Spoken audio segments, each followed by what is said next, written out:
Back in 1989, yeah, stay with me. This is still relevant.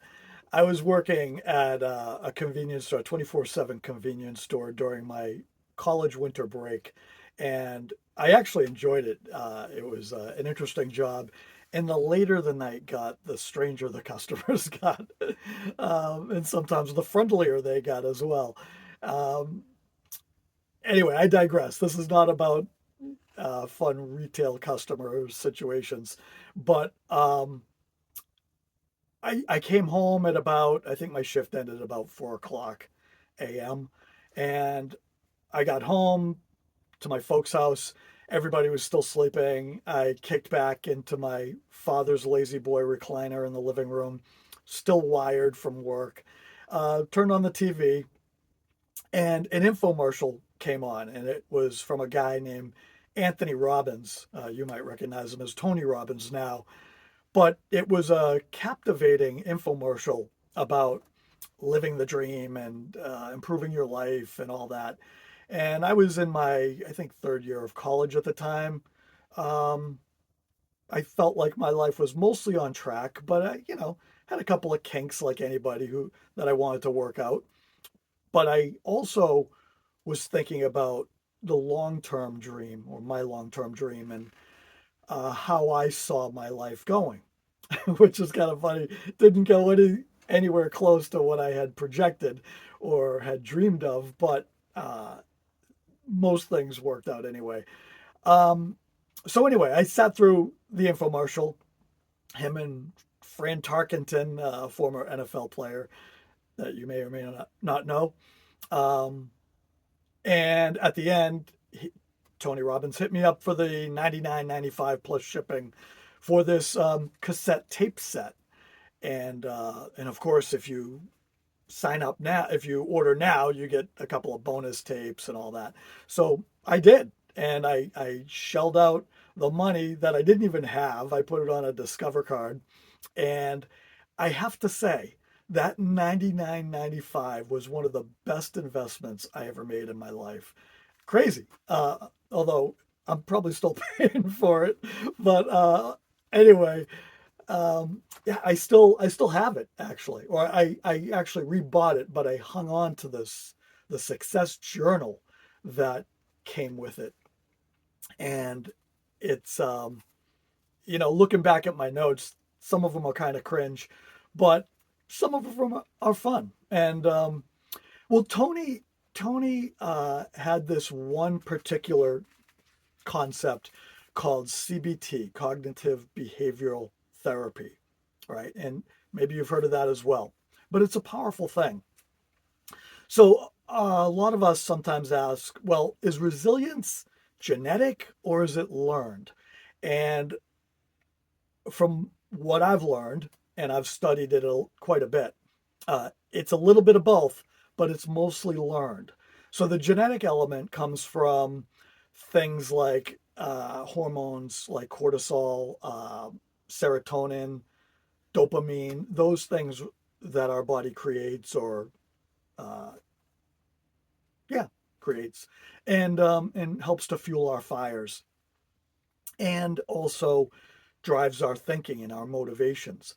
Well, that's all well and good, but what if you don't have quite the juice level, so to speak, as other people who have shown resilience? Well, fear not, because that's actually, from what I can tell, it's a minor component. There are so many other factors in play. So resilience based on genetics is, so to speak, a predisposition and not a destiny. The factors that you can influence are things like positive relationships, right? Finding people you can laugh with, who you can cry with, who you can share your shit with, um, people you can help, people who can help you, right?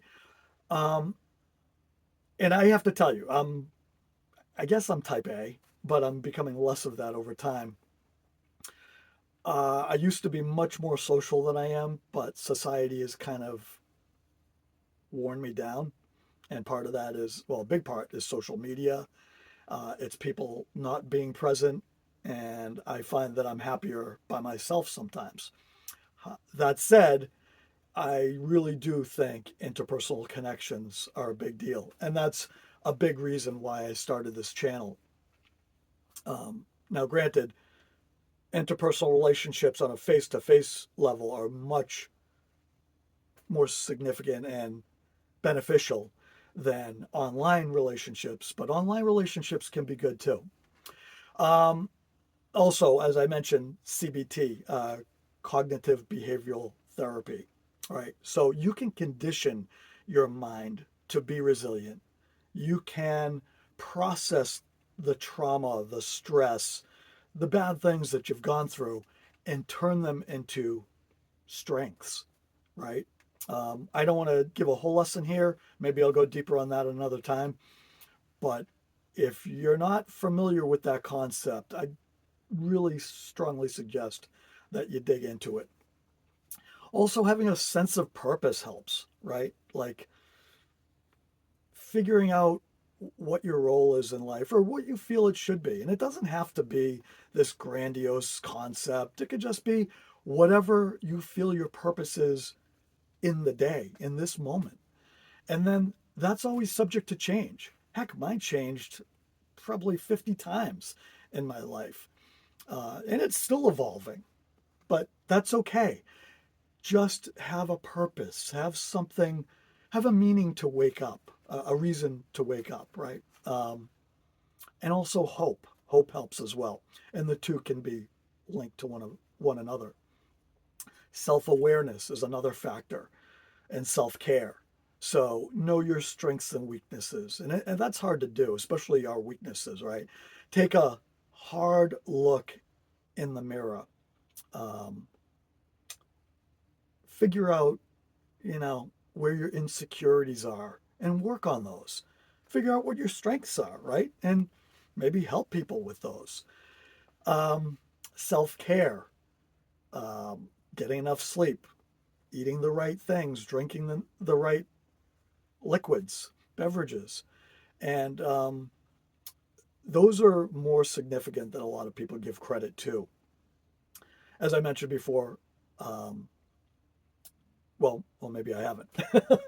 uh, I stopped drinking a few years ago, and I got to tell you, it completely changed my physiology, my psychology. It was just one of the most powerful things I've ever done for myself.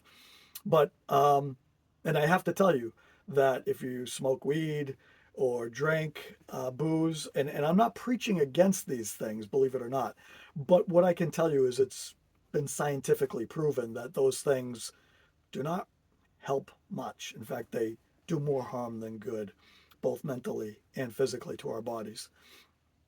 So, um, if you're doing those things, I don't know, maybe try cutting back and see how it affects you, uh, hopefully for the positive. And problem solving is a major factor in building your resilience, excuse me. Um, like, do you enjoy challenges? Do you like to solve puzzles? Are you a problem solver? Really? I mean, in real life situations, do you like to break the problems down and then figure out where things went wrong, what you or somebody else could do differently? Um, that has a lot to do with our resilience. Basically, learning from our mistakes, learn from our successes as well, but we learn more from our trip ups in life. And do hard things, right? Challenge yourself.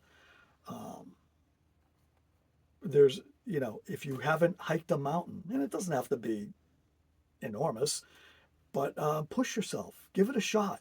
Have you slept out overnight in the winter in the snow?